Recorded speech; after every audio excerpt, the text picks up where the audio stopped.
Si tu as tendance à claquer la moitié de ton salaire dans des livres de développement personnel ou dans des séances de thérapie, cette vidéo est faite pour toi. Je vais te donner 3 conseils pour que ton argent dépensé devienne un véritable investissement et pas juste un faux pansement sur tes problèmes. Et je donnerai un bonus, donc reste bien jusqu'à la fin. Ces 3 conseils, c'est la responsabilité, l'action et le fait de soustraire avant d'additionner. Prendre sa responsabilité, j'en parle beaucoup pendant mes conférences, demande du courage.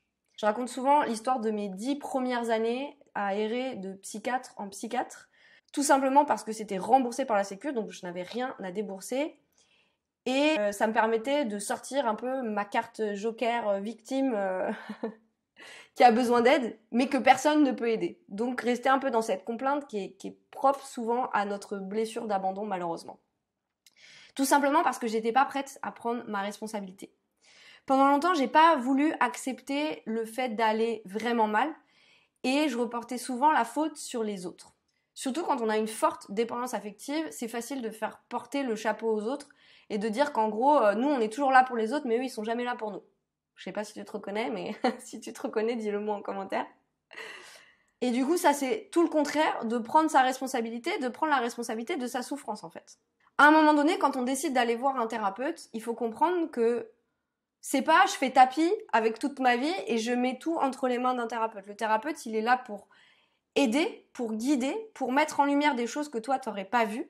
Mais ensuite, c'est à toi de faire le travail.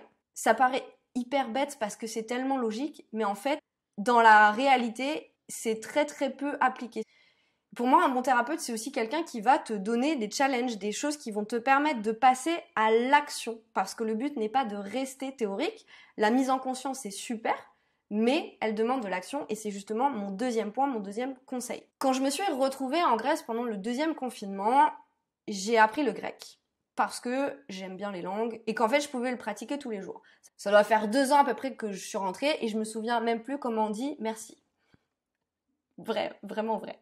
Tout simplement parce que je n'ai plus pratiqué. Notre cerveau, il a besoin non seulement de concret, mais il a surtout besoin de pratique. Donc tu peux toujours lire 10 fois les accords Toltec. Si t'as pas un truc derrière qui te permet de le mettre en application et de le faire tous les jours, tu fermes le livre, ça passe par une oreille, ça ressort par l'autre. Et c'est pareil en thérapie. La plupart du temps, malheureusement, tout ça reste abstrait et il n'y a rien qui est ancré dans la matière et qui permet de mettre des actions en place pour changer quelque chose. Donc, je te conseille de t'entraîner régulièrement à de nouveaux comportements, un peu comme si tu apprenais une nouvelle langue. Comment on fait ça? En mettant en place de nouvelles habitudes. Je te donne des éléments hyper concrets dans mon programme d'accompagnement. Si tu veux en savoir plus, regarde dans la description.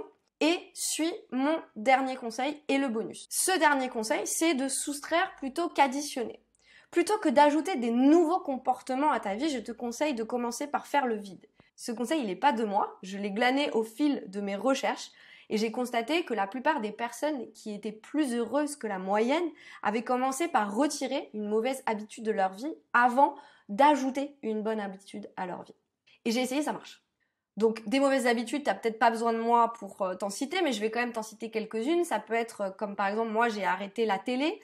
Ça peut être arrêter une addiction, la cigarette, le sucre, l'alcool. Ça peut être diminuer les réseaux sociaux, le portable, arrêter de râler, arrêter de se rabaisser. Pour ça, je te mets le lien sur ma vidéo sur l'estime de soi et le jeu du bracelet. Donc soustraire plutôt qu'additionner.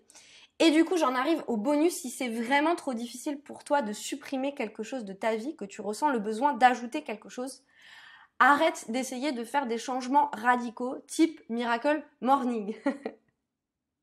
Ah, le Miracle Morning. J'en ai parlé il y a des années. Le fait de se lever à 4h du mat, de faire 80 salutations, de lire 20 pages de livres, d'écrire tes intentions pendant 10 minutes, de méditer pendant 20 minutes, de faire 30 pompes, de faire 50 squats. Au secours. J'ai essayé, pas longtemps. Je connais pas mal de gens qui ont essayé. Je ne connais personne qui a suivi ce protocole. Arrête avec ça. Commence pas à essayer de tout changer, de tout bouleverser dans ta vie. Commence par un truc. Si tu veux rajouter quelque chose dans ta vie, une nouvelle habitude, fais-le petit à petit et commence par une seule et unique chose. C'est ça mon dernier conseil. Commence par une seule chose. Merci beaucoup d'avoir regardé cette vidéo. Pour en savoir plus sur ta dépendance affective, tu peux faire le test avec le lien dans la description et tu bénéficies de 30 minutes de consultation offerte avec moi. À bientôt!